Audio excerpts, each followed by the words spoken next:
Então, falar sobre o Alzheimer é um tema extremamente importante, tanto que a gente está agora fazendo a campanha do Fevereiro Roxo, né, que é justamente para conscientizar as pessoas sobre o grande número que nós temos hoje no Brasil de Alzheimer, né? Hoje é em torno aí de 1.200.000 pessoas, né? E a gente sabe que impacta tanto a pessoa como a família, né? Gera muitas dificuldades, então por isso que é importante a gente estar conscientizando, a gente estar falando, até para fazer um diagnóstico mais precoce. Quanto antes, melhor, né? A gente conseguir diagnosticar.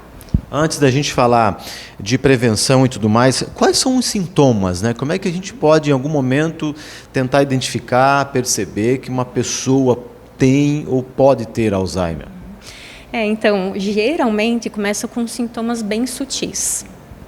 O que eu escuto muito no consultório é que é normal da idade, está esquecido, mas é porque já é idoso e já é normal. E às vezes não é.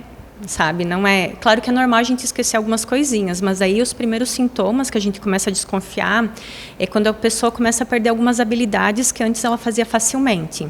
Então, por exemplo, contas matemáticas ela resolvia de cabeça e de repente ela começa a ter mais dificuldade. Pagar contas, que era uma coisa que a pessoa fez a vida toda e de repente ela começa a atrasar, esquecer, começa a pagar multa. Então, são todos sintomas comuns ou pequenos, né?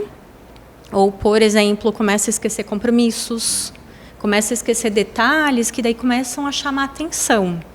E aí depois, geralmente, vai progredindo, né? Esses sintomas eles vão se acentuando.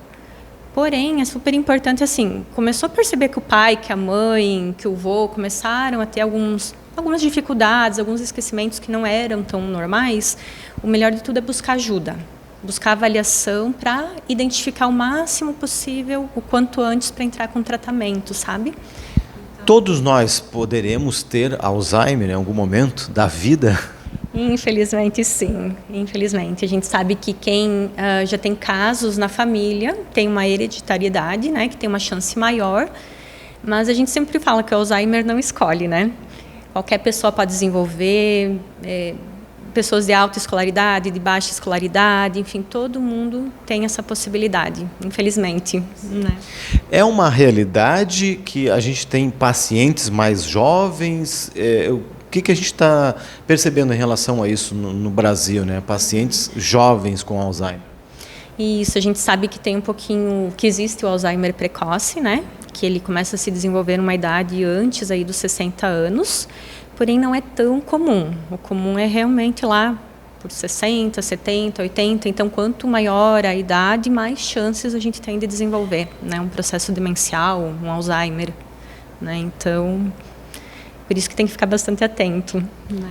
Fevereiro Roxo traz outros temas de prevenção também, mas especificamente sobre a questão do Alzheimer. E até a gente conversava aqui um pouquinho antes de gravar, que com testes é possível a gente já ter um pré-diagnóstico. Como é que seria essa questão de teste, né?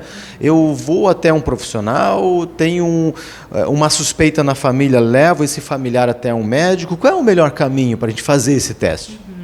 Então, eu sou neuropsicóloga, né? Eu trabalho, então, com a aplicação de testagem.